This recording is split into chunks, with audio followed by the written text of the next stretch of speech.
देवता है क्या? ऐसा कोई गॉड है इन लोगों का जिसने कोई कुछ ऐसा काम किया हो? एक ने बोला हाँ वो पौराणिक ग्रंथों में पढ़े हैं, वो भगवान एक विश्वकर्मा हुआ करते, और जो आपका एसआरए है, सोशल रिवॉल्यूशन अलायंस, उससे संबंधित जो संगठन है, उनके संघर्षों के प्रयासों के तहत बहुत सारी चीजें, आप नीट में रिजर्वेशन है वो मिले हुए हैं आपको। मध्य प्रदेश में जो 14 से 27% का आरक्षण है उसका एग्जाम्पल है। कहने का मतलब कि आप जब तक अब देवी देवताओं या इनके चंगुल में फंसे रहेंगे, आप अपने हक अधिकारों को बिल्कुल नहीं पा सकते हैं। जो आपका ना रीत ना दे, तो घोड़ा गाड़ी टमटम बग्घी से लेके हर चीजें सीधे इधर सुधर काफी फास्ट तरीके से आना जाना होगा और व्यापार हमारा काफी ज्यादा बढ़ेगा। तो इसके लिए जो है अंग्रेजों ने जो अपना लंदन से, ब्रिटिश से, अपना इंग्लैंड से, वहां से जो है लोहा लाया। उस समय भारत में लोग लोहा नहीं जानता था, लोहा क्या होता, लकड़ी जानता था। और जब लोहा आया तो उसको जो वहां पे आप देखेंगे कलकत्ता में बंगाल के अलावा बहुत सारा बिहार के लोग रहते हैं। अधिकांश जो कमेरा वर्ग है, श्रमिक वर्ग है, बहुत हार्ड होता है, बहुत टफ होता है, बहुत मजबूत होता है। बोले ऐसे लोहा होता है? वो लोग कभी लोहा नहीं देखा था, और जब लोहा को देख लिया बोले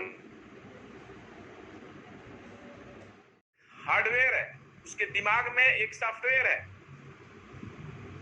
दिमाग हैंग हो जाता है तो उसका मोबाइल काम नहीं करता। उसी तरह हमारा दिमाग बचपन में हैंग कर दिया गया।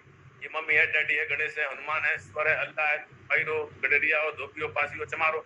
चमारो तो भंगी से छेंज करो, मौर्या और छेंज करो, कुटनी और छेंज करो, यादव जी और छेंज करो। हर आदमी खुश है कि हमारे नीचे तो कोई है, मगर कोई नहीं सोच रहा है कि हम किसके नीचे हैं।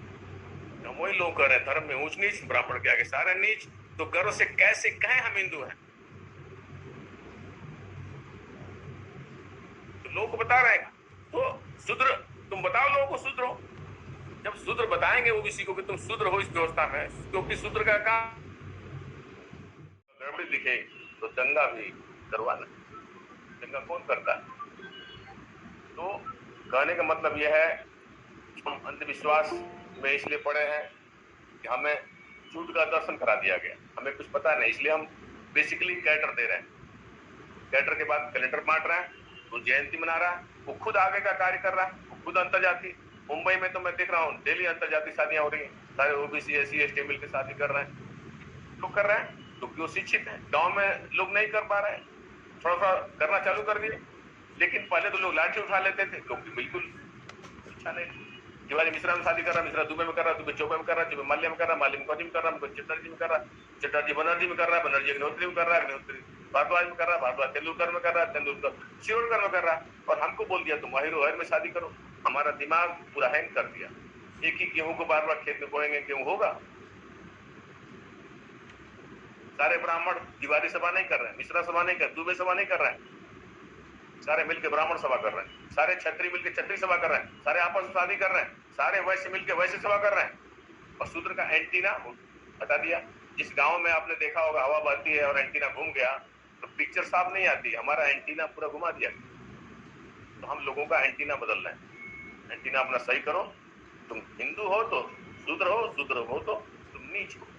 तो व्यवस्था से जब उसको असंतोष होता है तो उसको लात मारने की कोशिश करता है। कितना भी नाच गाना बजाने दीजिए, कितना भी अच्छे से गाना बजाने दीजिए, कोई भी चीज जिंदा कब होती है? जब उसका 3 चीज आप जिंदा कर देते हैं। उसका सांस्कृतिक दृष्टिकोण पैदा कर दिया, ऐतिहासिक दृष्टिकोण पैदा कर दिया, दार्शनिक दृष्टिकोण पैदा कर दिया, तो झूठ भी जिंदा हो जाता है। झूठ को फैलने की अनंत सीमा है, उसी तरह सच को फैलने की भी अनंत सीमा है। सिंधु घाटी सभ्यता से निकल करके हम लोग आए, फिर बाद में बृहद्रथ की हत्या करके वापस इन्होंने वैदिकवादी सभ्यता थोप दिया। वापस बृहद्रथ को मार करके और 10 मोड़ी लगा के बोलता दशहरा मनाओ। दशहरा मतलब 10 को हराया, वही रावण है और उसमें सिंह ही राम है। और 84,000 जो बौद्ध विहार थे, आज भी जापान में बौद्ध विहार है, जो कला का केंद्र था, शिक्षा का केंद्र था, वो जो है मंदिर बन गया। आज भी जापान में शिक्षा दी जा रही है। आज जापान में 600 की स्पीड से गाड़ी चल रही है। अंग्रेज नहीं आता तो आज भी हम बैलगाड़ी में चलते। तो कहने का मतलब यह है कि हमारे लोग अपने दिमाग से सोचें, कोई बोला हम यदुवंशी हैं, यादव सभा कर रहा है, कोई मौर्य सभा कर रहा है, तो पीटने वाली सभा है। जो आदमी माइनॉरिटी में है वो टीवी में आकर आप हिंदू नेता है और आपको कह रहा है नेता हो, गडरिया नेता हो, और हमारे लोग बनने को तैयार है, महिर नेता बन रहे हैं, बड़ा खुश महिरों के नेता है, हम गडरिया के नेता है, और जो 3% है वो 100% का नेता बन गया। तो ये दिमाग की लड़ाई दिमाग से लड़ी जाएगी, विचार की लड़ाई विचार। हमारा आदमी एक तरह का बोल हो गया, एक तरह का वचन हो गया, एक तरह का व्यवहार हो गया, विषमता का व्यवहार हो गया। हमको समता का व्यवहार लाना है। कोई ना पूजे मरे बाप बुझवाएगा। कि विज्ञान के इस युग में हमने मूर्खता की पराकाष्ठा को देखा है, पत्थर को दूध पीते हुए और इंसान को पानी के लिए तड़पते हुए देखा है। साथियों, पूरी दुनिया में सिर्फ 2 ही विचारधारा है, एक विषमता की है, उसके खिलाफ समता की। कुछ मनवादी लोगों ने विषमता को आधार बनाकर समाज को वर्णों में बांटा, फिर जातियों में बांटा, फिर ऊंच नीच की भावना डेवलप की, और इसी व्यवस्था के ऊपर अंग्रेजों के आने के बाद एक हिंदू नाम की चादर लपेट दी। अब समस्या यह है, इस व्यवस्था को हमारे लोग धर्म समझते हैं तो उसको पवित्र मानते हैं, और पवित्र मानते हैं तो इस व्यवस्था की पूजा करते हैं। दरअसल एक गुलामी की व्यवस्था है, लेकिन हमारे लोगों को गुलामी का एहसास नहीं है। तो हम आपको 10 मिनट में एहसास कराएंगे कि कैसे हम इस व्यवस्था में गुलाम हैं। तो किसी महापुरुष ने कहा है, गुलाम को गुलामी का एहसास करा दो, गुलाम अपनी बेड़ियां खुद तोड़कर फेंक देगा। तो हम एहसास कराने से पहले कोई भी कार्यक्रम हम अपनी श्रवण परंपरा अनुसार 2 मिनट ध्यान साधना के बाद पवित्र मन से कोई भी कार्यक्रम की शुरुआत करते हैं, और अंत में संविधान की उद्देशिका से उसका समापन करते हैं। तो संविधान की उद्देशिका हो चुकी है, इसलिए हम आधा मिनट ध्यान करेंगे। सारे लोग ध्यान करें।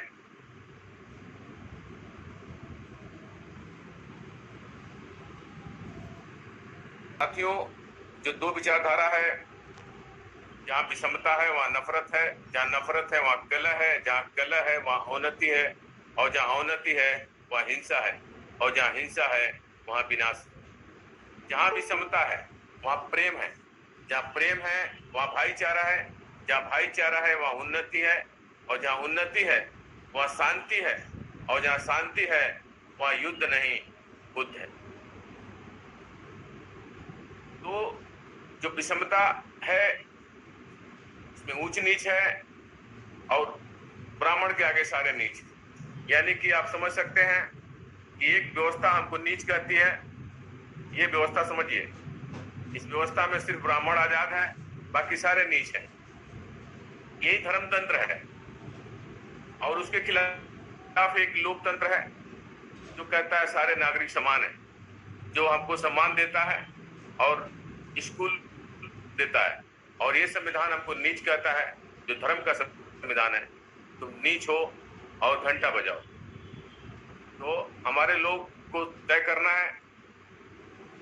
आप कुछ भी कहानी वो सामने वाला बोलता है, वो कहता है नहीं ये सच है, उसमें उलझने से कोई फायदा नहीं है, क्योंकि उसने झूठ का बीज बो दिया है। उसने झूठ को हमारे व्यवहार में डाल दिया है। हमारे चरित्र में ऊंच नीच है, हमारा चरित्र विषमता का बन गया। तो जब तक हमारा चरित्र समता का नहीं बनेगा, तब तक जो है आप आगे कोई भी काम नहीं कर सकते। वो झूठ हमारे व्यवहार में डाल दिया, तो हमको सच व्यवहार में डालना है। वो कोई भी कार्यक्रम पूजा पाठ से शुरू करता है, तो हमको कोई भी कार्यक्रम ध्यान से करना चाहिए, क्योंकि ध्यान से मिलता है ज्ञान और संविधान से मिलता है सम्मान। व्यवस्था को आप रन कर देंगे, वो रन हो जाती है। आज अगर मोहन भागवत मर भी जाए तो भी हिंदू व्यवस्था रन करेगी। गणपति रन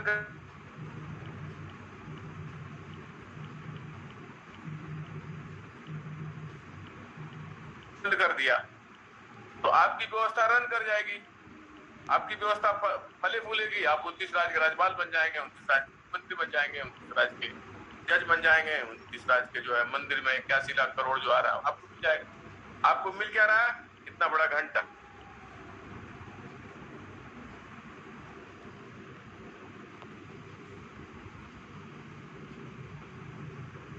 उसका एजेंडा, वो तो अपने एजेंडे पे काम करा रहा है, बेचेगा ही, वो अपने एजेंडे पे काम करना है। अगर हमको अपनी बात 9:30 बजे रखना है तो अच्छा रहेगा, मैं खाली भी हो जाऊंगा, तो अगर किसी को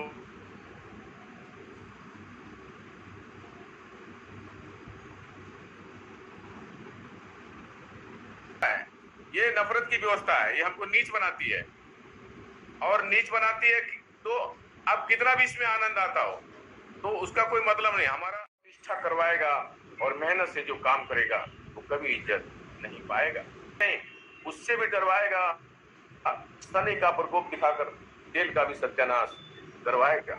अच्छा भाषण दे दो तो टीवी नहीं बताएगा, सोशल मीडिया एक मात्र सहारा जो दर्द मजलूम का बताएगा। ईश्वर अल्लाह किधर रहता कोई तो बतलाएगा, जाके कुछ पूछ दो तुम्हारा मारी पर उतर आएगा। इसी के साथ है कि धर्म में ऊंच नीच, ब्राह्मण के आगे सारे नीच। तो सारे नीच को जब नीचता का एहसास होगा, बीमार को बीमार होने का एहसास होगा, गुलाम को गुलाम होने का एहसास होगा, तो अपनी गुलाम की बेड़ियां खुद तोड़कर फेंक देगा। तो हम लोग एहसास करा रहे हैं कि तुम इस व्यवस्था में नीच हो। और 26 जनवरी 1950 को संविधान आया, वो कह रहा है तुम सम्मानित हो, वो कह रहा है फ्रीडम ऑफ व्यवसाय, फ्रीडम ऑफ स्पीच, भाई चलाने का काम छोड़ करके, भेड़ चलाने का काम छोड़ करके, चमड़ा बनाने का काम छोड़ करके तुम जो है रेलवे में जा सकते हो, बिजली विभाग जा सकते हो, टीचर जा सकते हो, ग्राम प्रधान बन सकते हो, एमपी बन सकते हो, एमएलए बन सकते हो, बिजनेसमैन बन सकते हो। तो जो संविधान हमको सम्मान देता है वो संविधान हमारे व्यवहार में होना चाहिए। संविधान जल जाता है तो कोई सड़कों पर नहीं उतरता है, और गीता जल जाती है तो लोग सड़कों पर उतर जाते हैं, क्योंकि गीता हमारे व्यवहार में है। गीता हमारा पवित्र धर्म ग्रंथ है, लेकिन संविधान नहीं है। तो संविधान को बनाने के लिए, पवित्र ग्रंथ बनाने के लिए उसको व्यवहार में लाना पड़ेगा। आप संविधान बंटवा दीजिए या महापुरुषों का कैलेंडर बंटवा दीजिए। ये कैलेंडर देखिए, ये हम लोग जो बनाए हैं, ये बीएसएस आइकन, बहुजन समाज सुधारक आइकन बना दिए, ये हम सबको बांट रहे हैं। जो भी हमारा ओबीसी का आदमी मिलता है उसको कैडर देते हैं, और कैडर जब समझ में आ जाता है तो उसको एक कैलेंडर बांट देते हैं। तो कैडर, फिर कैलेंडर, फिर जयंती, इससे आपकी व्यवस्था रन कर जाती है। जहां जहां हमने मीटिंगें ली वहां लोग, ओबीसी के लोग बाबा साहब की जयंती मनाने लगे। क्यों मनाने लगे? उनको समझ में आ गया सिस्टम। तो जब हमारे लोग, ओबीसी के लोग बाबा साहब की जयंती मनाने लगेंगे तो 85% जब जयंती मनाएंगे तो जो छूत अछूत में हमको बांट रखा है वो खुद अछूत हो जाएगा। जब सारे लोग संविधान की शपथ लेने लगेंगे तो ऑटोमेटिक देशद्रोही घोषित हो जाएगा। कौन है? जो संविधान को नहीं मानता है वो नहीं लेगा। जैसे वो कहता है तुम हिंदू हो तो हम काउंटर स्टडी बना दिए, धर्म में उसने ब्राह्मण के आगे सारे। वो दूसरा काम कर रहा है, राष्ट्रवाद पैदा कर रहा है। वंदे मातरम जो नहीं बोलेगा उसको हम पाकिस्तान भेज देंगे। तो चूंकि मुसलमान तो अल्लाह के अलावा किसी की इबादत करता नहीं, तो हमारे लोगों के सामने तुरंत मुसलमान खड़ा हो जाता है। तो हमारे लोग तुरंत हिंदू नाम के फ्रेम में आ जाते हैं, तो हमारे सामने दुश्मन मुसलमान को खड़ा कर दिया जाता है। तो चूंकि इसका काउंटर स्ट्रेटजी क्या बनाना चाहिए, आप संविधान की शपथ लेने लगे, कोई मर गया हो, कोई गृह प्रवेश हो, कोई शादी हो, कोई भी कार्यक्रम हो, आप संविधान की शपथ लेने लगिए। तो ऑटोमेटिक जब 85% लोग संविधान की शपथ लेने लगेंगे तो जो नहीं लेंगे वो समाज में देशद्रोही घोषित हो जाएंगे, तो आपका राष्ट्रवाद पैदा हो जाएगा। तीसरा काम वो कह रहा है कि जब तुम हिंदू हो तो हिंदू हो तो तुम्हारी जीवन जीने की एक पद्धति होनी चाहिए। मरते समय भी ब्राह्मण से संस्कार कराओ, पैदा हो गए तो ब्राह्मण के पास जाओ, ब्राह्मण के पास जाएंगे, बोलेंगे पंडित जी हमारा लड़का हुआ, आज तो कब हुआ? आज तो बुधवार को हुआ, तो अपना नाम बुधना रख दो। तो बोलेंगे पंडित जी हमारा लड़की हुई है, तो बुधनी रख दो। तो कहने का मतलब यह है कि आप जब उससे संस्कार कराते हैं तो आप भी हिंदू बन गए। तो हमारे राजा लोग भी जब तक वो राजा का पंडित क्या जाओ नाम। हाँ, तो हमारे राजा लोग भी, बड़े बड़े राजा लोग भी राजा का सर्टिफिकेट पाने के लिए ब्राह्मण के पास जाते थे, क्योंकि जब तक वो राज तिलक नहीं करेगा उसको कोई राजा नहीं मानता था समाज। ये तो संविधान ने हक छीन लिया, लेकिन आज भी हम उसी से शादी विवाह करा रहे हैं, गृह प्रवेश करा रहे हैं, मृत्यु भोज करवा रहे हैं। तो आप वो ही हमारा इनकाउंटर कर रहा है, फिर भी हम बाल छिलवा ले रहे हैं। तो जब आप उसकी व्यवस्था को मान रहे हैं, कुछ नीच की व्यवस्था को मान रहे हैं, अब खुद ही नीचता का सर्टिफिकेट पाने के लिए मंदिर जा रहे हैं, वहां ग्रंथ रखा हुआ है, वो कह रहा ज्ञान पर बिना ब्राह्मण कितना भी बेकार हो उसकी पूजा करो, शूद्र कितना भी पढ़ लिख ले उसकी पूजा मत करो। मतलब नीचता का सर्टिफिकेट पाने के लिए गोबर का लगा रहता था। वो पंजा का मतलब क्या है? पंचशील है। 5 शील का हम पालन करते थे।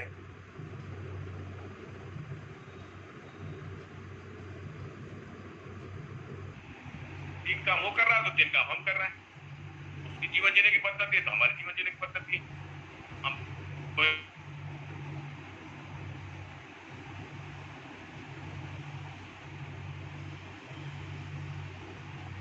वो राष्ट्रपति बन जाए, ब्राह्मण से संस्कार कराना बंद कर देंगे। ज्योतिबा फूले का त्रिसूत्री फार्मूला, मूर्ति पूजा बंद कर दो। मूर्ति पूजा नहीं करने से ब्राह्मण आपके पिंड से छूट जाएगा।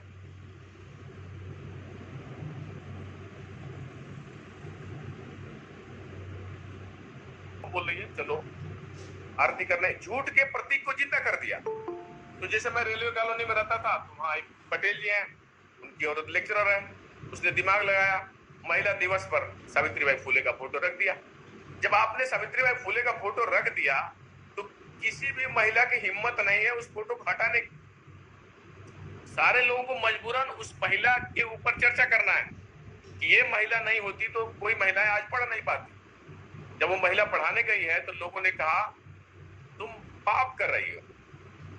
हिंदू धर्म में शूद्र को पढ़ाना, नारी को पढ़ाना ये पाप है। या तो तुम घर छोड़ दो और नहीं तो तुम लोगों को शिक्षा देना चालू करो।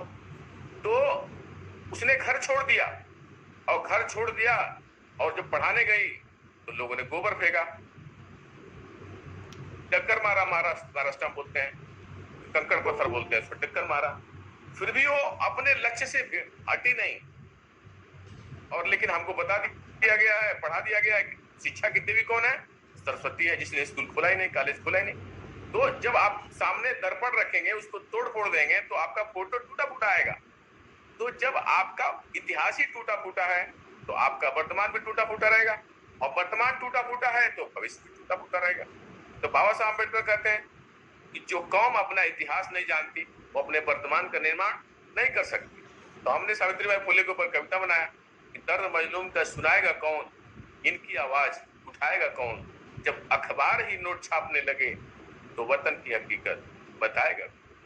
सावित्रीबाई फुले को बताएगा कौन, असली सरस्वती के रूप में इसको जनवाएगा कौन, अंग्रेज थे ही इस देश के भाग्य विधाता, ये असली बात बताएगा। तो हम ज्यादा अपनी बात को भी सजग होना पड़ेगा और पुरुषों को भी उनका सहयोग करना पड़ेगा। और जैसे पेरियार ने क्या कहा था मंगलसूत्र के बारे में, महिलाओं को उसी दिन से दासी बना लिया जाता है जिस दिन उसका पति उसको मंगलसूत्र पहनाता है। तो जिस दिन से उसका पति उसको मंगलसूत्र पहना देता है उसी दिन से वो औरत उस पति की दासी बन जाती है। ऐसा ये हिंदू धर्म ग्रंथों में कहा गया है। तो हमको उन हिंदू धर्म को नकारना होगा जो हमारी औरत को मतलब इस नजर से देखते हैं, दासी नौकरानी, मतलब वो ये समझते हैं कि हमारी जो मतलब ये जो औरत है मतलब नारी है, ये क्या है, सिर्फ एक रसोइया है, बच्चा पैदा करने की मशीन है, पुरुष के पैर की जूती है। तो जब तक ये पुरुषों की उनके प्रति सोच रहेगी तो कैसे समतामूलक समाज की स्थापना हो सकती है। तो हमारे पुरुष को भी औरत का साथ देना होगा, उसको भी अपने बराबर लाना होगा, तभी जाकर के हमारे मूल निवासी बहुजन समाज में पेशकश को और सभी साथियों के साथ मिलकर उन सभी विषयों पर, उन सभी तथ्यों पर, उन सभी कार्यों पर चर्चा कर सकूं जिसकी हमारे समाज को वास्तव में बेहद जरूरत है और बहुत आवश्यकता है। मित्रों, रामास्वामी पेरियार सिर्फ नाम नहीं है, एक ऐसा दस्तावेज है, एक ऐसी हस्ती है, एक ऐसा इतिहास है।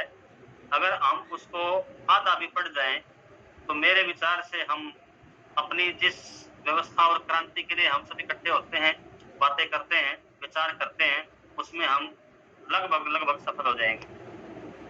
सबसे पहले जब हम हिंदी साहित्य का इतिहास पढ़ते हैं तो उसमें सिखाया जाता है भक्ति दक्षिण उपजी, और उसके दर्जनों ऐसे संतों का नाम लिया जाता है जिन्हें नयनार और आलवार कहते हैं। कि जिनके द्वारा ये पूरी भक्ति, विष्णु की भक्ति पूरे उत्तर भारत में फैले, दक्षिण भारत से आते।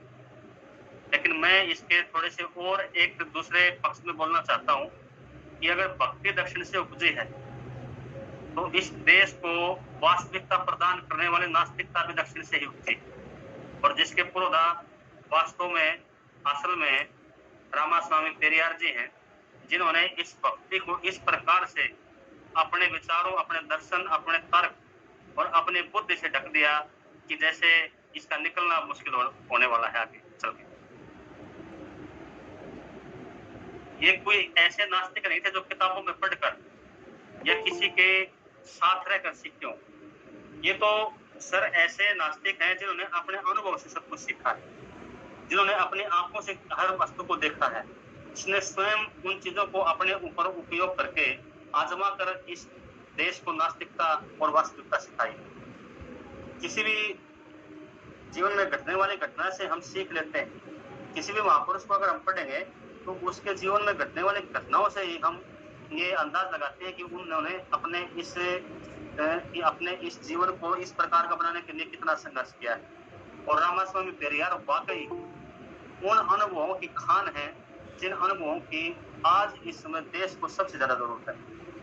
जिस प्रकार से ओंगापंथी, जिस प्रकार से चुटियादारी, जिस प्रकार से ये ब्राह्मणवादी, मनुवादी लोग इस देश को लूट कर, इस देश को कमजोर करके इस देश की जड़ों में इस प्रकार से कीड़े की तरह लग गए हैं, ये कमजोर पर कमजोर तो होता ही जा रहा है, साथ ही साथ इस देश में रहने वाले लोगों के लिए दूभर भी हो रहा है।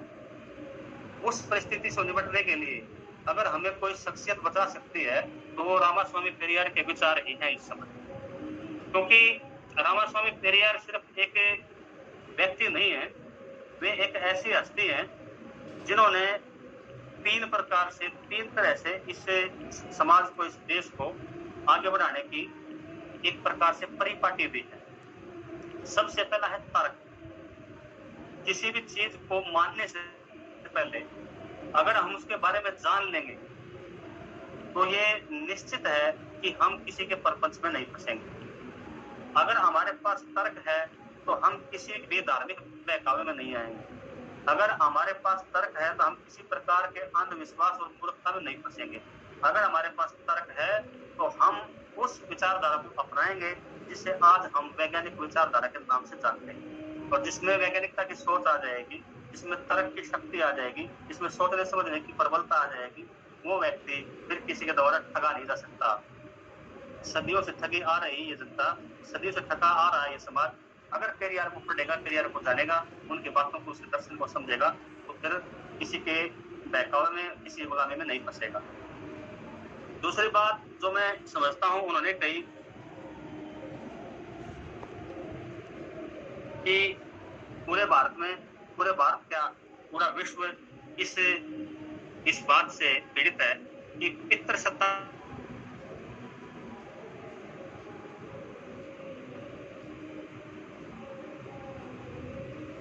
पर उसके विरुद्ध में पेरियार ने मातृसत्ता को, सत्ता का समर्थन किया, जिससे न केवल नारीवाद को, नारी सशक्तिकरण को, महिलाओं के अधिकारों को बल मिला,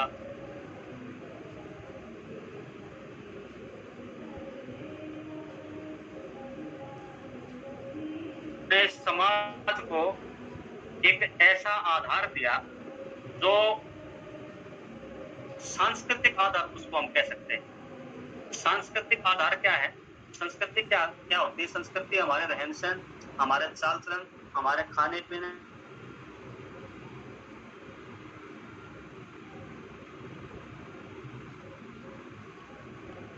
आपके जो सांस्कृतिक वातावरण है वो इतना प्रदूषित है, उसको किसी भी आज तक के नेता ने अगर पूरी कोशिश की है तो भी उसको पूरी तरह से उस सांस्कृतिक वातावरण को बदल नहीं पाया।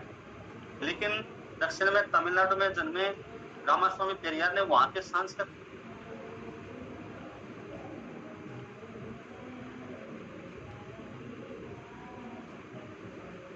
दलित, शोषित, पीड़ित, आदिवासी आदि कह सकते हैं, उन महिलाएं कह सकते हैं, उनके ऊपर अपना आधिपत्य नहीं जमा पड़ता, बल्कि उनके लिए ही काम करना पड़ता है। यहाँ आप देखिएगा जहाँ द्रविड़ मुनेत्र कशगम है, जिसके आप स्टालिन जो है ना अब मुख्यमंत्री बने हैं, उससे पहले जयललिता जी रही। यद्यपि ब्राह्मण समाज से आती थी, उसके बाद भी उन्होंने जो योजनाएं चलाई उसमें किसी प्रकार की भी मैं समझता हूँ अनदेखी करने की उनकी हिम्मत नहीं हुई। उनको पूरा उनका हक देना पड़ा जिनका बनता था। ये एक सांस्कृतिक वातावरण वहां पेरियार ने जमाया, जिसका फायदा समाज को मिलता है। दूसरी बात मैं समझता हूँ कि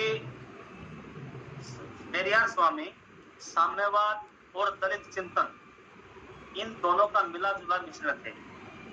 साम्यवाद ने जहां पूंजीवाद को ठोकर मारी, वहीं दलित चिंतन ने यहाँ जातीय भेदभाव के कारण लोगों के होने वाले शोषण के विरुद्ध सबको खड़ा किया। और ये सच्चाई है कि इन दोनों के मिश्रण के बिना यहाँ का जो शोषित समाज है उसका भला हो भी नहीं सकता। क्योंकि अगर जातियां मिट जाएं और उन जातियों में कुछ लोग बहुत धनी हो जाएं और कुछ लोग वही गरीब के गरीब रह जाएं, तो भी वो असमानता एक दिन शोषण को जन्म देगी। उस शोषण से बचने का तरीका ये है कि यहाँ समता के साथ साथ आर्थिक समता भी आए और जातीय भिन्नता भी समाप्त हो। इन दोनों का मिश्रण पेरियार स्वामी थे, जिसका उन्होंने समर्थन किया और जिस परिपाटी को उन्होंने आगे बढ़ाया। साथ ही साथ पेरियार स्वामी ने सिखाया कि एक राजनीतिज्ञ को, एक सामाजिक कार्यकर्ता को, एक क्रांतिकारी को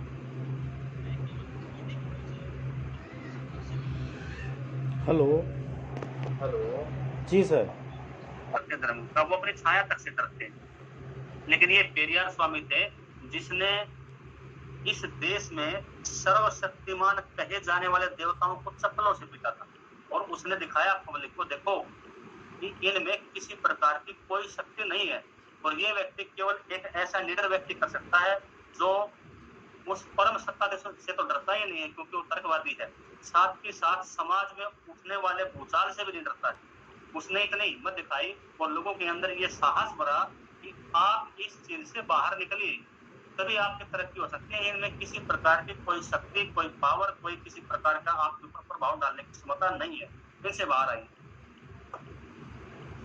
इसके बाद जब हम इनको आगे पढ़ते हैं तो ये केवल कुछ नियमों और कुछ बातों और किसी पार्टी, किसी विचारधारा को बदल देने के लिए तैयार नहीं थे। अभी तो ये तो पूरी तरह से व्यवस्था परिवर्तन चाहते थे। व्यवस्था कैसी? व्यवस्था ऐसी जिसमें काम करने वाले को उसकी मेहनत का फल मिले, किसी प्रकार के भी धार्मिक आडंबर को उनके ऊपर थोपा न जाए, सभी प्रकार के जो लोगों के ऊपर दबाव थे, चाहे वो राजनीतिक हो, चाहे वो धार्मिक हो, चाहे वो सामाजिक हो, चाहे वो सांस्कृतिक हो, वह दबाव सारे दूर हो। और ये सब चीजें तब दूर हो सकती है जब हम छोटी छोटी बातों को दूर करने के बजाय सत्ता की व्यवस्था को पूरी तरह से बदले। और उसी व्यवस्था परिवर्तन के लिए जिसका नाम बार बार लिया जाता है लेकिन बदलता कोई नहीं है, उसी व्यवस्था परिवर्तन के लिए पेरियार स्वामी ने कार्य किया था। उसी के पुरोधा आदरणीय पेरियार स्वामी थे। साथ ही साथ उन्होंने जहां समाज को आगे बढ़ाने की लड़ाई लड़ी, वहीं अपने घोर विरोधियों को भी अपने पीछे लगाने का एक बहुत बेहतरीन कार्य किया। उन्होंने एक ऐसी व्यवस्था इस प्रदेश में बना दी कि जो उसके घोर विरोधी थे वो भी उसकी व्यवस्थाओं का पालन करने के लिए मजबूर हो गए। उन्होंने एक बार कहा था कि अगर आप धर्म को परिवर्तित नहीं कर सकते, धर्म को नहीं छोड़ा सकते, धर्म को नहीं हटा सकते, तो कम से कम उस धर्म से होने वाली आमदनी में सबका हिस्सा सुनिश्चित कर दो। किसी का हिस्सा उसमें सुनिश्चित हो जाएगा तो जो वो एक तरफा खाने वाला है वो अपने आप अपने धर्म को त्याग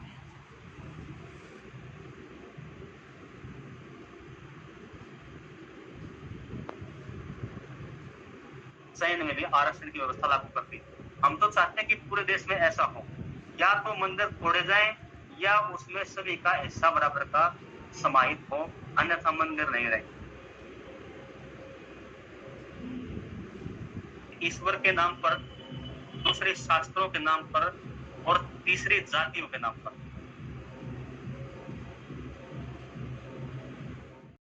इन्होंने आज के इस प्रोग्राम में मुझे अपने विचार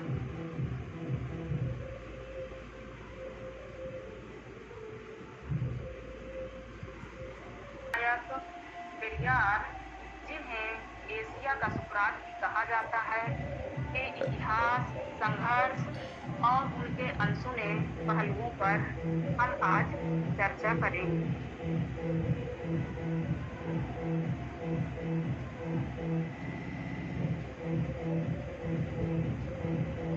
कब हुआ, उनके पिता का क्या नाम था? पेरियार इरोड वेंकट रामास्वामी का जन्म 17 सितंबर 1879 ईस्वी को तमिलनाडु के इरोड कस्बे में हुआ था।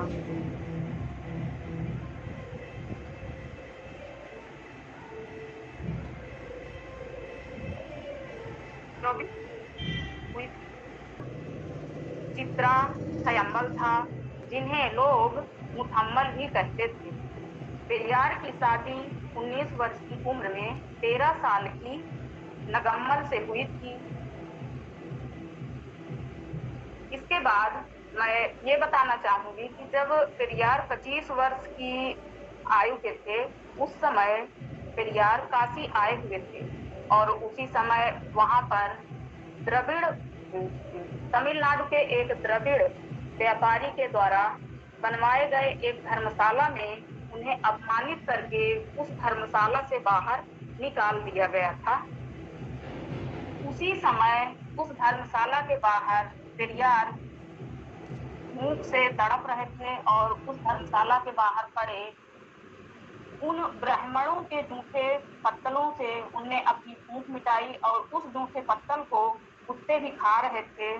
तो उसी समय पेरियार के दिमाग में ये विचार आया और उनको ये महसूस हुआ कि ये जो ब्राह्मणवादी व्यवस्था है, ये हमको ब्रिटिशता का भाव हमारे मन में पैदा करती है।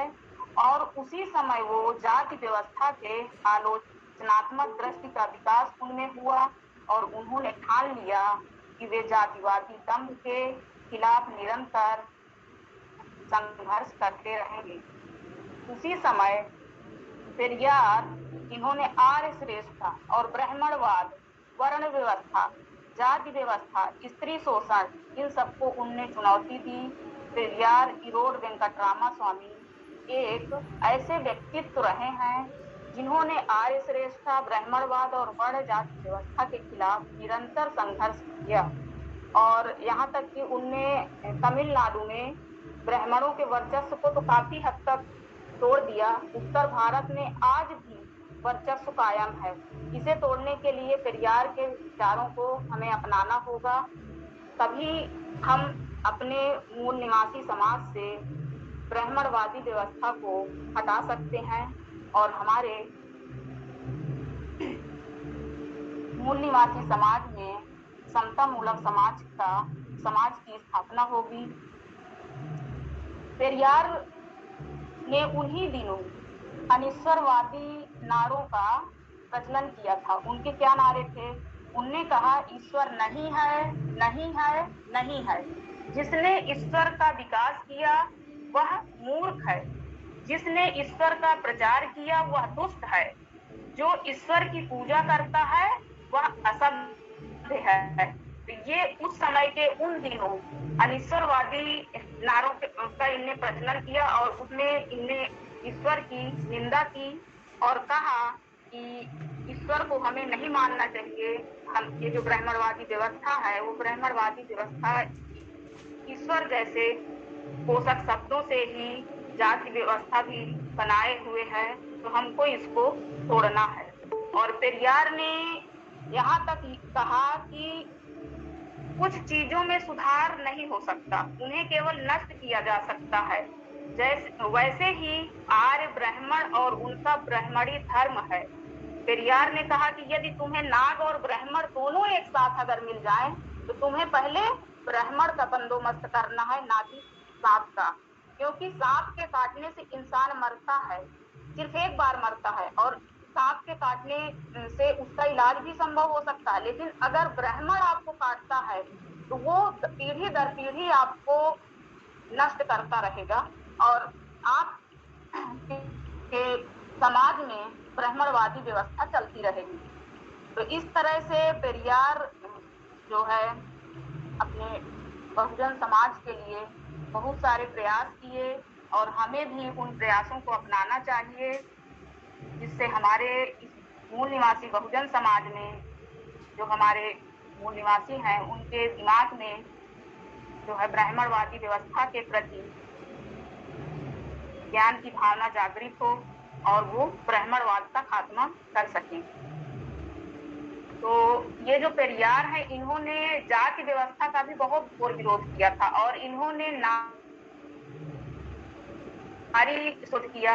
तो जैसे इनने जब तमिलनाडु में ये गए और वहां पर इन्होंने ब्राह्मणों ने अपमानित किया, उसी समय इनके दिमाग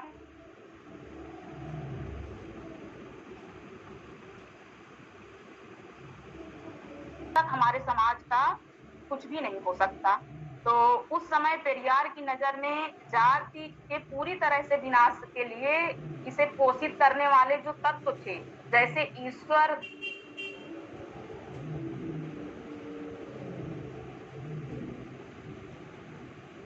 का विनाश नहीं करेंगे तब तक हमारे मूल निवासी समाज में ये जाति व्यवस्था बनी रहेगी और हम उनके अंधविश्वासों से जकड़े रहेंगे, हम मूर्ति पूजा करते रहेंगे। तो इस तरह से जाति का सबसे पहले इन 4 चीजों का खात्मा करना चाहिए। एक तो ईश्वर, धर्म और शास्त्र। अगर हमारे घर में कोई खत्म हो गया है तो उसका क्रियाक्रम भी ब्राह्मण करवाएगा। और अगर ब्राह्मण भोज, जैसे हम मृत्यु खोज कर रहे हैं, तो उस मृत्यु खोज में भी ब्राह्मण को ही पहला स्थान दिया जाता है कि सबसे पहले ब्राह्मण खाएगा, क्योंकि वो उच्च जाति का है। तो हमको इन सभी मतलब इतनी कड़ी मानसिक गुलामी में जी रहे हिंदू के विवेक को इतना ज्यादा दबा दिया गया है, उसको अंधविश्वासी बना दिया गया है और ब्राह्मणवाद जिंदा है। तो हमें ब्राह्मण को सबसे पहले नकारना होगा, उसके अस्तित्व को खत्म करना होगा, उसको हमको सम्मान नहीं देना होगा, तभी जाकर के हम अपने समाज में ब्राह्मण को खत्म कर सकते हैं। और जैसे हमने ब्राह्मण शास्त्र का नाम सुना है, आप लोगों ने भी सुना होगा। ये जो ब्राह्मण शास्त्र है यह जहरीले सांप की तरह है। जैसे कोई जहरीला सांप होता है, अगर किसी को डस ले तो उस व्यक्ति की मृत्यु हो जाती है, उसी तरह से ये जो ब्राह्मण शास्त्र है ये भी एक जहरीले सांप की तरह है। ये भी हमारे समाज को उसी तरह से डस रहे हैं पीढ़ी दर पीढ़ी, और हमारे समाज में मूल निवासी बहुजन समाज को आगे नहीं बढ़ने दे रहे हैं, उनको अंधविश्वास में जकड़े हुए हैं। तो जैसे मनु स्मृति आपने नाम सुना होगा, ये एक बहुत ही जहरीली पुस्तक है। और इसी तरह से वेद, पुराण, रामायण आदि ये सारी क्या करती हैं, भेदभाव, ऊंच नीच और छूत अछूत का वर्णन मनुष्य में ये पैदा करती हैं।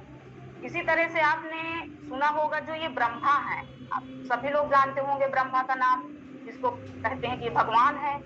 तो ये जो ब्रह्मा है, कहते हैं कि इन जो ब्राह्मण शास्त्र हैं, इन ब्राह्मण शास्त्रों में ऐसा कहा गया है कि ब्रह्मा के मुख से ब्राह्मण, भुजा से क्षत्रिय, अजंघा से वैश्य, पैर से शूद्र की उत्पत्ति बताकर शोषण दमन की व्यवस्था शास्त्रों में की गई है।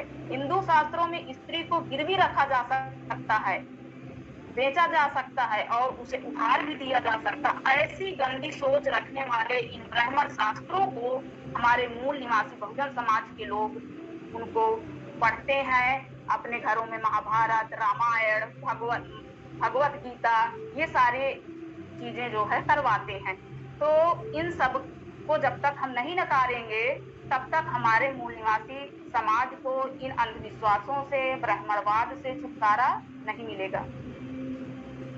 धर्म, हिंदू धर्म के जो ये पर्व और त्योहार होते हैं, इन्होंने जो ये हिंदू धर्म और त्योहार बनाए, इनके थ्रू भी हमारे मूल निवासी बहुजन समाज को अंधविश्वास में जकड़ा गया।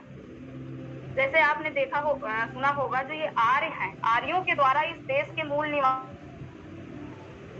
हत्या की गई है कि आर्यों ने जब भी और जहां भी मूल निवासियों पर विजय हासिल की, विजय की खुशी में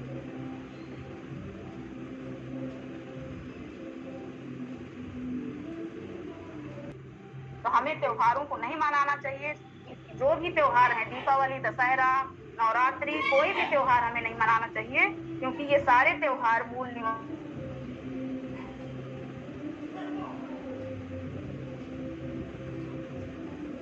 का त्योहार, जबकि होली जो है, जो जिसको लोग मनाते हैं, ये एक्चुअली में है क्या?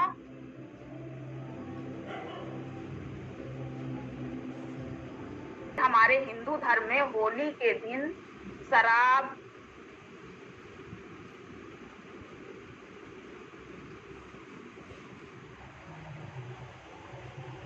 और इसको क्यों रखा गया है कि हमको शराब पीना है होली के दिन और दीपावली पे हमको जुआ खेलना है। हम जब तक ये सब चीजों को अपनाएंगे तो हमारे मूल निवासी समाज का उद्धार कैसे होगा? लेकिन सबको जब तक हम नहीं नकारेंगे, त्योहारों को मनाते रहेंगे, तब तक हमारा कुछ भी नहीं हो सकता। इसी तरह से आप हमारे मूल निवासी बहुजन समाज के लोग देवी देवताओं को मानते हैं। इन्होंने देवी और देवताएं बनाए, काल्पनिक देवी देवता बनाए, जबकि वास्तव में ये है नहीं। पर इन्होंने अपने अंधविश्वास में मूल निवासी बहुजन समाज को जकड़े रखने के लिए कि जिससे वो इनका वर्चस्व बना रहे, इनका वर्चस्व खतरे में ना हो, इस वजह से इनने काल्पनिक देवी देवता बनाए। और इन्होंने हिंदू धर्म के आड़ में, मतलब जैसे कहते हैं कि हिंदू धर्म में 35 करोड़ देवी देवताएं बताए गए हैं।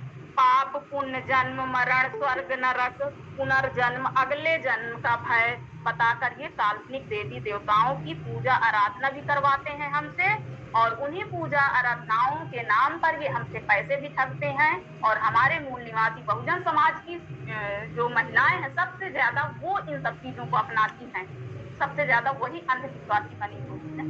तो हम मंदिर में मूर्ति पूजा क्यों करने जाएं? दान दक्षिणा हम क्यों दें? हमको नहीं देना चाहिए, क्योंकि जो हम दान दक्षिणा कर रहे हैं मंदिरों में, अगर हम उसी पैसे को हम अगर किसी गरीब को दे देते हैं तो वो तो ज्यादा अच्छा रहेगा।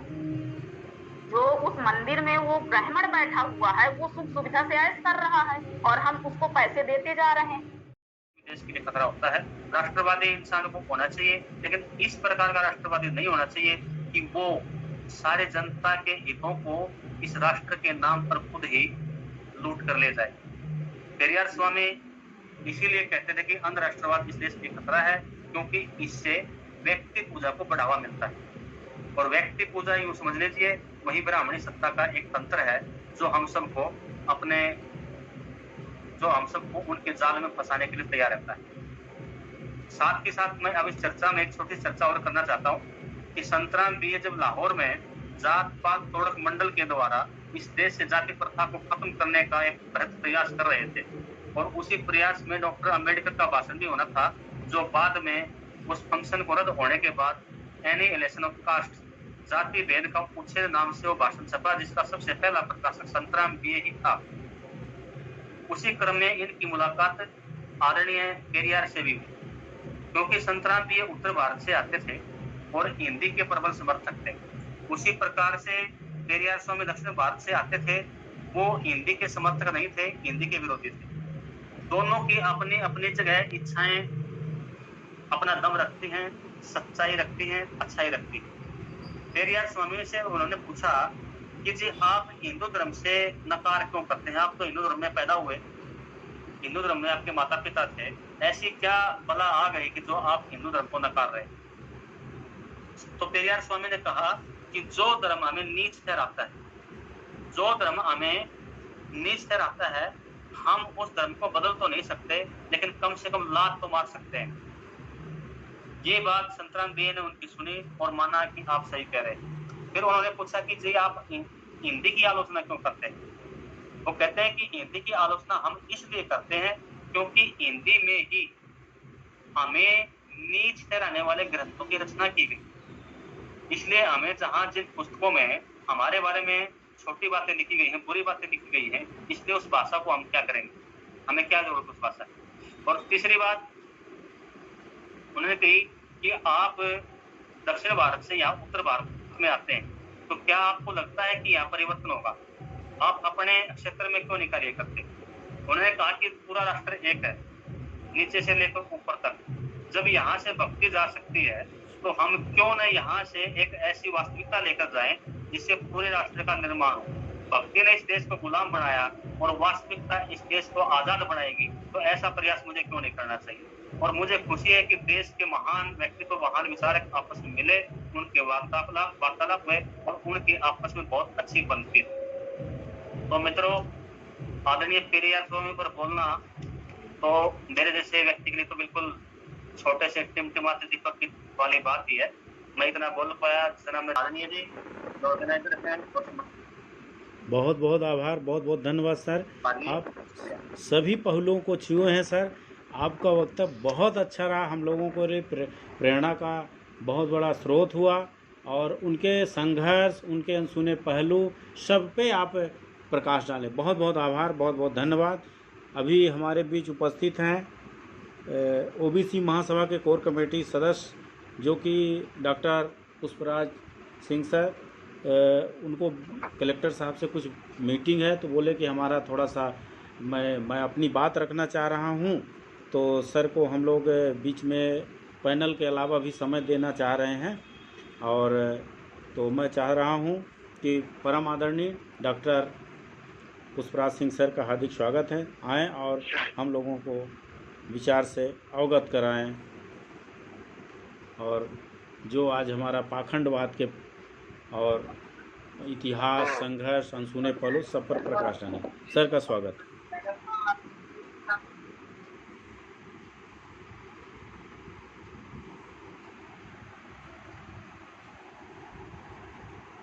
सभी क्रांतिकारी योद्धा कहूँगा मैं, जो इस पिछड़े वर्ग की हक और अधिकार की लड़ाई में अपना अमूल्य योगदान दे रहे हैं। सबसे पहले तो मैं क्षमा चाहूँगा कि मैं समय से जुड़ नहीं पाया। एक्चुअली आज संडे था।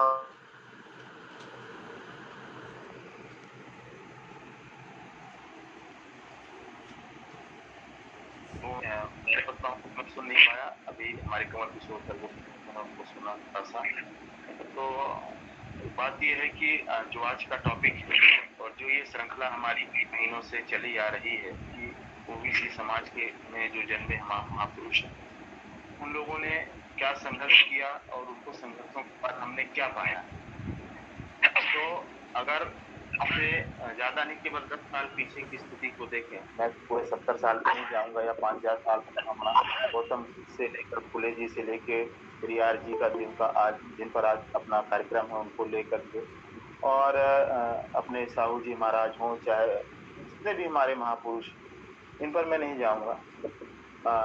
माननीय पेरियार जी का जो कार्यक्रम जिस पर अपन सभी लोग उपस्थित हुए हैं, तो पेरियार की जो आइडियोलॉजी, वो आइडियोलॉजी ही इकलौती ऐसी आइडियोलॉजी है जिसको हम आत्मसात करके, जो ये वंचित समाज है संवैधानिक दर्जे में जिसको ओबीसी कहा गया है, जिसमें 5006 जातियों का भी समूह दिखाता है वेबसाइटों पे, 5006 जातियां हैं ओबीसी वर्ग।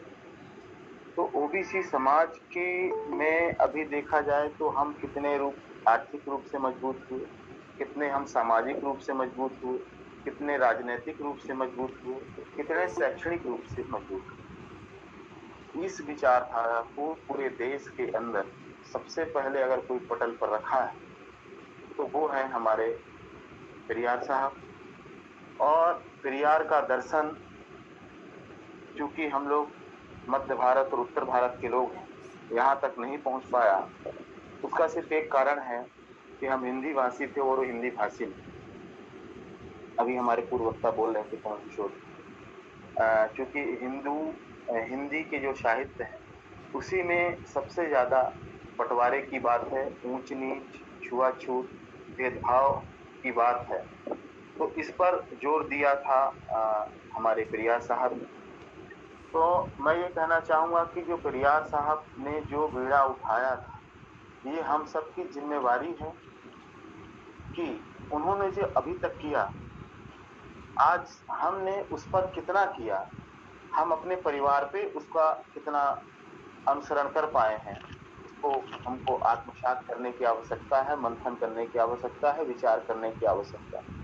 क्योंकि हम जिस भी आइडियोलॉजी, जिस भी विचारधारा की बात करते हैं, कि हमको इस विचारधारा का अनुयायी होना चाहिए और ये विचारधारा हमारे वर्ग के लिए, हमारे समाज के लिए, हमारे आने वाली पीढ़ी के लिए ये विचारधारा सबसे अच्छी विचारधारा हो सकती है, या इस विचारधारा से हमको आने वाली पीढ़ियों को बहुत कुछ मिल सकता है, हक मिल सकता है, अधिकार मिल सकता है, सम्मान मिल सकता है, मान मिल सकता है, और सारे जगह जो है आपको हक अधिकार मिलेंगे। तो पहले हमको उसको आत्मसात करना चाहिए।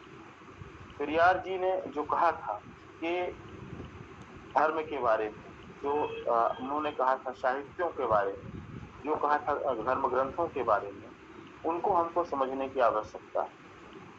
और मैं तो ये कहूंगा कि अभी हमको किसी भी धर्म ग्रंथ को पढ़ने की आवश्यकता नहीं। अभी कुछ दिन पहले जिसमें पेरियार, फुले, अंबेडकर, शाहू जी महाराज का जो दर्शन है, एक किताब प्रकाशित हुई थी, ओबीसी और भारत। मैं इसको दिखाना चाहूंगा, हो सकता है कि इसमें सामने से न दिख रहा हो, तो मैं इसको जो है बैक कमरे से दिखा सकता हूँ, आप लोग इसको देख लें कि ओबीसी और भारत, ये मंडल रत्न, और ये जो किताब लिखी है डॉक्टर संतोष कुमार जी, डॉक्टर संदीप यादव और डॉक्टर कृष्णकांत जी। इस किताब में हमारे जितने भी ओबीसी हैं उनके सबके दर्शन इस पे हैं, और ये किताब जो है आपको अमेजन पे, फ्लिपकार्ट पे मिल जाएगी। हो सकता है कि अभी उपलब्ध है कि नहीं है, इसकी जानकारी तो मुझे नहीं है, लेकिन अगर हम सब लोग इस किताब को अगर पढ़ लें तो जितनी भी हम चर्चाएं करते हैं, जितनी भी विसंगतियां इस ओबीसी समाज के लिए है, पूरा का पूरा डाटा इसमें संकलित करने का प्रयास किया गया है। और अगर इस किताब को अगर हम पढ़ लेते हैं तो आज के जो हमारे जननायक हैं, चाहे माननीय मुलायम सिंह यादव हों, और चाहे लालू प्रसाद यादव जी हों, और चाहे आपके पासवान जी तो इस दुनिया में रहे नहीं, और ऐसे जितने मंडल मसीहा हैं हमारे, उनका भी सबका दर्शन इसमें आपको मिल जाएगा। आपने पूछा है कि इसके प्रकाशक कौन है, तो मानक पब्लिकेशन प्राइवेट लिमिटेड जो है ये प्रकाशक है, और लेखक जो है कोंडला राव है, और अनुवादक जो है इसके वो है डॉक्टर संतोष कुमार, डॉक्टर संदीप यादव और डॉक्टर कृष्णकांत। इसमें पूरा डिटेल में आपको सारी चीजें मिल जाएंगी, और जब केवल ज्यादा बहुत मोटी किताब नहीं है इसमें, ये केवल जो है आपको, मैंने इसको कई बार अध्ययन किया, 140 पन्ने की किताब। मानते हैं कि अगर इस किताब को सही लोग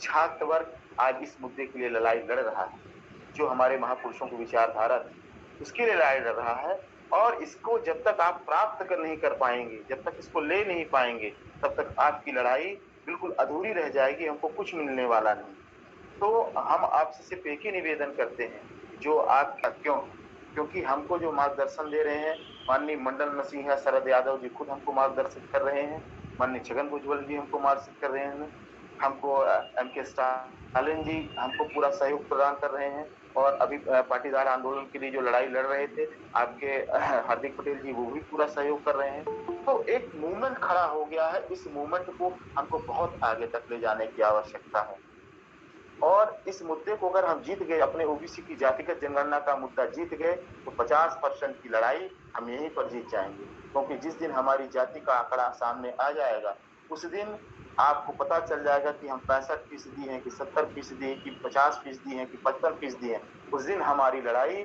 हमारे वर्ग के जो जनसंख्या के अनुपात है उसके हिसाब से होगी, चाहे वो देश के कोई सा भी संसाधन हो, वहाँ हर संसाधनों पर हमको उतनी हिस्सेदारी चाहिए।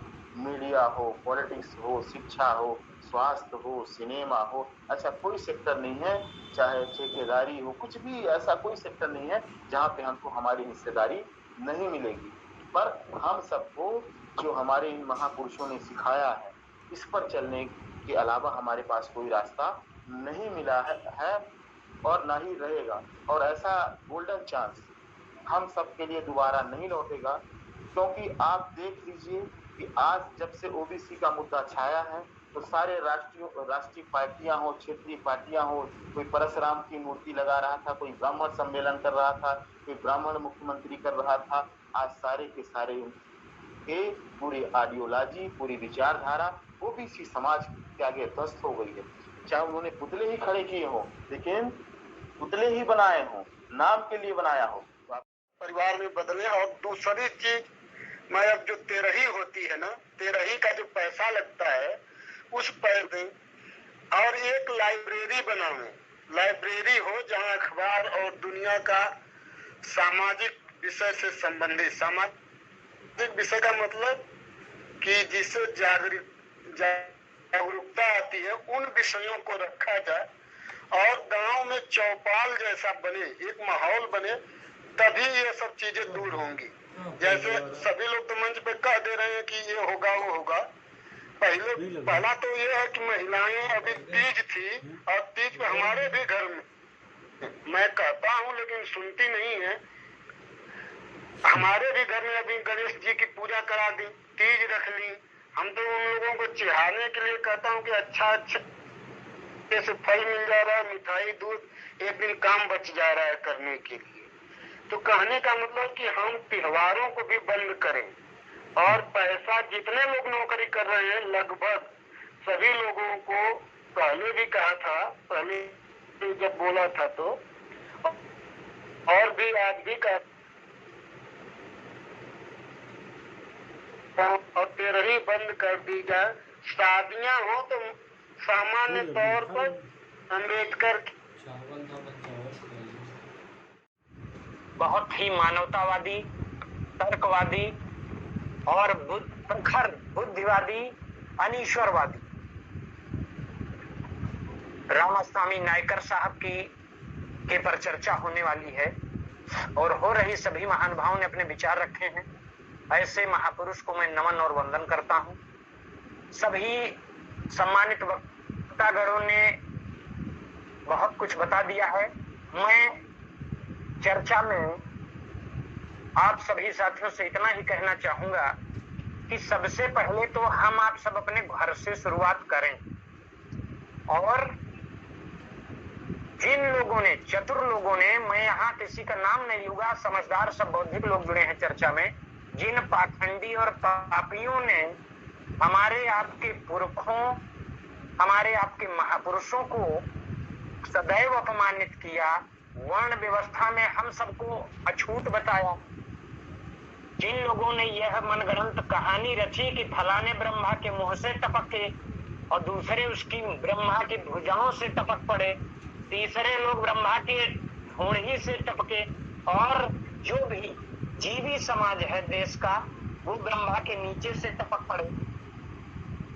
तो ऐसे चतुर लोगों को दान, सम्मान, वोट, समर्थन सब देना बंद कर दीजिए, और कर्मकांड इनसे करवाना बंद कर दीजिए, ये तो मर जाएंगे पापी। हमारे आपके महामना राम स्वरूप वर्मा जी ने वो विकल्प दिया है, पेरियार लवई यादव जी ने वो विकल्प दिया है।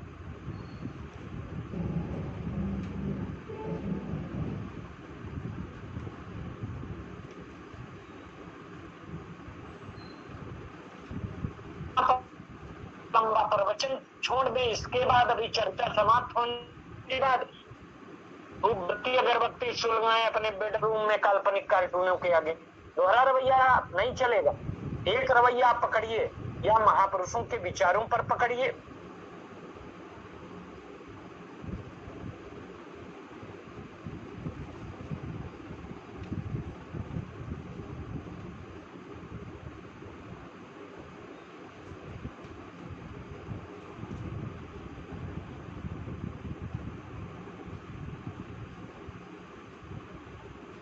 चलिए बेटे चर्चा करिए, आरक्षण पर चर्चा करिए, जातिगत जनगणना पर चर्चा करिए, और आप चर्चा करिए कि कितने परसेंट के लोग, मतलब 15% के लोग 85 रोटी खा रहे हैं अकेले, और 85% के लोग 15 रोटी भी नहीं खाने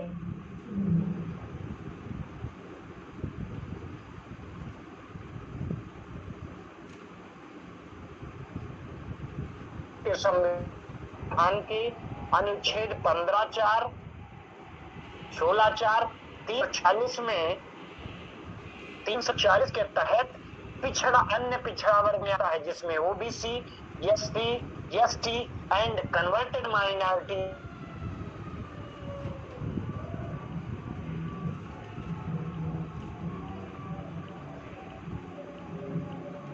और यहाँ पर आप सभी बौद्धिक सदस्यों से मैं कहना चाहता हूँ कि यदि बहुजन समाज में, मूल निवासी या जीवी समाज में एकता लाना चाहते हैं तो 3 नारा जरूर साथ में लगाइए। मैं कई बार ये कह चुका हूँ सबसे, 3 नारा साथ में लगाइए। मैं प्रैक्टिकल करता हूँ तब बोलता हूँ। नमो बुद्धाय, जय भारत, जय संविधान, ये हो गया। इसके बाद जय भीम और जय सरदार साहब। हमारे समाज के कुछ आरएसएस और मनवादी विचारधारा के जो बहुजन समाज के अपने आप को बहुत चतुर समझते हैं, वो सरदार पटेल की जय नहीं बोलेंगे, क्योंकि उनके दिमाग में जो है घुसा दिया गया है ऐसी गलत तथ्य, तो इससे समाज एकजुट नहीं होगा कभी। जय भीम, संविधान देने वाला बाबा साहब, उसको मैं नमन करता हूँ। और अखंड भारत के निर्माता जो 565 रियासतों को एक करके अखंड भारत का निर्माण किया, सरदार वल्लभ भाई पटेल। सरदार वल्लभ भाई पटेल यदि हमारा दिल है तो बाबा साहब मेरे दिल की धड़कन। और जो व्यक्ति एक सोचता हो रहता हो जय। क्योंकि बातचीत के लिए काफी समय भी हो गया है, मैं ज्यादा समय नहीं लूंगा, मैं 15 से 20 मिनट की बातचीत रखूंगा। यूँ तो आज के वेबिनार में मैं देख रहा हूँ हमारे देश भर के विभिन्न काफी बुद्धिजीवी लोग जुड़े हुए हैं, और इन लोगों के जानकारी के सामने मेरी कोई विशेष जानकारी नहीं है। आदरणीय देव प्रताप जी ने मेरे बारे में कहा कि हम लोग संवैधानिक अधिकारों को लेकर काम कर रहे हैं और आरक्षण के संबंध में अपनी रिसर्च करने का प्रयास करते हैं कि हमारे देश में हमारे लोगों के साथ क्या हो रहा है, क्या क्या राइट्स हैं और राइट्स के उल्लंघन किस प्रकार हमारे देश में हो रहा है। साथियों, मैं आज अपनी बातचीत शुरू करने के पहले थोड़ी सी पेरियार जी के बारे में भी अपनी कुछ बातचीत रखूं, उसके संबंध में और फिर आगे बात रखूंगा। महान पेरियार जी मूल रूप से साथियों एक सामाजिक क्रांतिकारी तो थे ही, इसके साथ ही एक बुद्धिवादी, अनीश्वरवादी, मानवतावादी थे। उनके चिंतन का मुख्य विषय समाज था, फिर भी उनके विचार और दृष्टिकोण राजनीति एवं आर्थिक क्षेत्र में परिलक्षित होते हैं। उनका अटूट विश्वास था कि सामाजिक मुक्ति ही राजनीतिक एवं आर्थिक मुक्ति का मार्ग प्रशस्त करेगी। उनकी इच्छा थी कि अंग्रेजों के भारत छोड़ने से पहले ही सामाजिक समानता स्थापित हो जानी चाहिए, अन्यथा स्वाधीनता का यह अभिप्राय होगा कि हमने विदेशी मालिक की जगह भारतीय मालिक को स्वीकार कर लिया। साथियों, जो पेरियार जी की बातों से हमको स्पष्ट पता चलता है, और आप पता भी हम साथियों जुड़े हुए हैं, हमारे देश में आजादी के 2 आंदोलन चले थे। आजादी के आंदोलन में हमारे बहुजन विचार के हमारे महापुरुष थे, और आजादी के आंदोलन में जैसे अपने आदरणीय यादव जी ने कहा कि असमानता और विषमता के पक्षधर थे। तो आजादी के आंदोलन दो तरीके से हुए, एक समानता के पक्षधर थे, दूसरी तरफ असमानता और विषमता के पक्षधर थे। जैसे आदरणीय यादव जी ने कहा, समानता के पक्षधर प्रेम, शांति, भाईचारा, करुणा को लेकर चल रहे थे, और असमानता के पक्षधर ऊंच नीच भेदभाव को स्थापित करना चाह रहे थे, जो पिछले 3-4 हजार सालों से वर्ण व्यवस्था में चली आ रही थी। तो साथियों, जो महान पेरियार साहब थे, ये जो असमानता के पक्षधर थे, उनके विरोधी नहीं है। उनका सोचना था कि यदि समस्याओं का समाधान स्वाधीनता प्राप्ति के पहले नहीं किया गया तो जाति व्यवस्था और उनकी बुराइयां हमेशा बनी रहेगी। उनका कहना था कि राजनीतिक सुधार से पहले सामाजिक सुधार होना चाहिए। साथियों, मेरी जो बातचीत होती है वो आरक्षण एवं प्रतिनिधित्व के अधिकार के इर्द गिर्द होती है। थोड़ा सा मैं पेरियार जी के उन आंदोलन पर नजर डालना चाहूंगा। लगभग 1950 की बात है। साथियों, यदि हम देखें तो सन 1848 से 1956 तक का जो सफर है,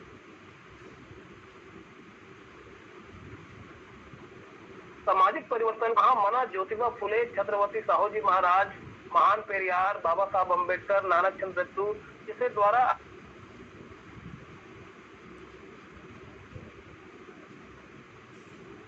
रूप से हमारे लोग आज भी गुलाम है। जैसे यादव जी ने कहा, गुलामों को गुलामी का एहसास करा दो, बेड़िया तुम्हें टूट जाएगी। सदियों से शोषित पीड़ित हमारे दलित पिछड़ा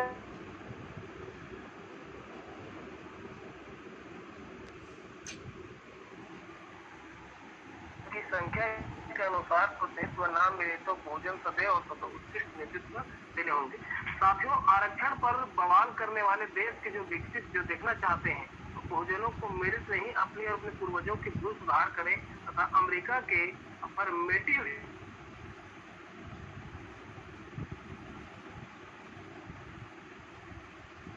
स्पष्ट हो गई और समता समानता पूर्णत्व स्थापित हो गई। लेकिन साथियों, मेरे दृष्टिकोण में वास्तव में जो आर्टिकल 15 में धर्म, मूल, वंश, जाति, लिंग के आधार पर भेदभाव नहीं करने की बात की गई थी, वास्तव में हमारे लिए था। यहाँ हमारे देश के जो मूल निवासी वर्ग एससी, एसटी, ओबीसी, माइनॉरिटी वर्ग है, इनके लिए था, क्योंकि धर्म, मूल, वंश, जाति, लिंग के आधार पर भेदभाव हमारे साथ होता था, न कि सवर्णों के साथ होता था। इसलिए हम लोगों को समाज में सही स्थान देने के लिए यह आर्टिकल शामिल किया गया। साथियों देखिए, यहाँ पर मैं 1950 की बात करूंगा। 1950 में भारत का संविधान तो बन गया, हमें धर्म, मूल, वंश आदि के आधार पर भेदभाव खत्म कर दिया, सामाजिक समानता हमको मिल गई। लेकिन असमानता के पक्षधर गए प्रोविजन को अपने फायदे के लिए उन्होंने उपयोग करना शुरू कर दिया। और आप सभी को पता है, मद्रास उच्च न्यायालय ने मद्रास सरकार के एक गवर्नमेंट आर्डर था, ये 1920-22 के 30 के आसपास का आर्डर था, इसमें सभी वर्गों को प्रतिनिधित्व की व्यवस्था की गई थी।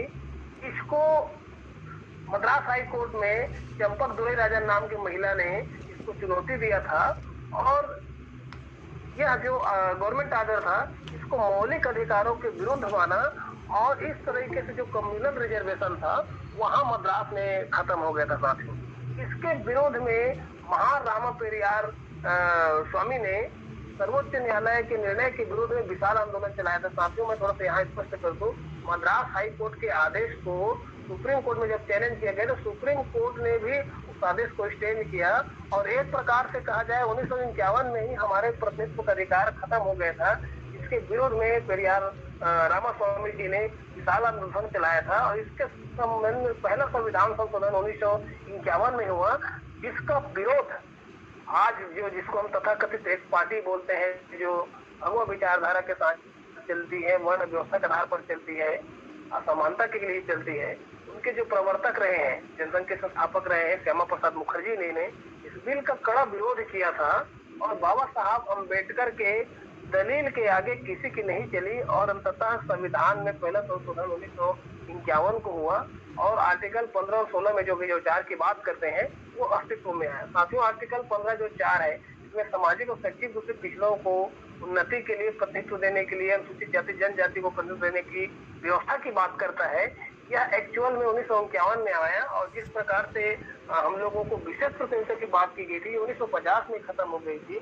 तो असमानता के पक्षधरों ने किस तरह से हमारे अधिकारों के साथ कुठाराघात किया, ये हमारे लोगों को समझने की जरूरत है और यह संघर्ष साथियों सदा चलता रहा है, स्वतंत्रता के पूर्व भी और स्वतंत्रता के पश्चात भी। यदि हम स्वतंत्रता के पूर्व अपनी संघर्ष को देखें तो इसका महान कार्य महामना, जिसको हम हमारे समाज के लिए हमारा राष्ट्रपिता है, वो महामना ज्योतिबा फुले ने 1882 में हंटर कमीशन के समक्ष जो ड्राफ्ट सौंपा था, इसने हमारे मूल निवासी वर्ग को शिक्षा में और शासकीय सेवाओं में अनुपातिक प्रतिनिधित्व देने की बात की गई थी और समय समय पर उसके बाद फिर अंग्रेजों ने 1902 में, 1909 में और 1919 में समय समय पर हर 10 साल में संवैधानिक विकास के तहत हमारे प्रतिनिधित्व की व्यवस्था की। और आप सभी लोगों को पता है कि 1921 के बाद जिस प्रकार से बाबा साहब अम्बेडकर ने साउथ बोरो कमीशन के समक्ष ड्राफ्ट सौंपा, साइमन कमीशन गोलमेज सम्मेलन के समक्ष जो ड्राफ्ट सौंपा, तीनों गोलमेज सम्मेलन में जिस प्रकार बाबा साहब अम्बेडकर ने यहाँ के डिप्रेस्ड वर्गों के लिए दलीलें दी अधिकारों के लिए, 1935 में भारतीय अधिनियम बना, उसमें हमारे वर्गों के लिए जो प्रतिनिधित्व की व्यवस्था की और सभी प्रकार से अधिकार सुनिश्चित हुए और इसका भारतीय संविधान में इसका कैबिनेट मिशन में जब आया, बाबा साहब अम्बेडकर को संविधान सभा में स्थान मिला और जिस प्रकार उन्होंने हमारे अधिकार के लिए दलीलें दी, ये सारा चीज तो बन गया। लेकिन 1950 के बाद यदि मैं कहूँ SC ST को तो स्पष्ट रूप से अधिकार मिल गया, लेकिन हमारे OBC वर्ग के लिए जो अधिकार थे वास्तव में छूटे के छूटे रह गए। और जिस प्रकार से 1953-54 में काका साहब कालेकर कमीशन का गठन हुआ और आप सब लोगों को साथियों पता है काका साहब कालेकर कमीशन तो बन गई, रिपोर्टिंग अनुशंसा नहीं लागू की गई और 1950 से लगातार 1990 तक 40 साल बाद कहे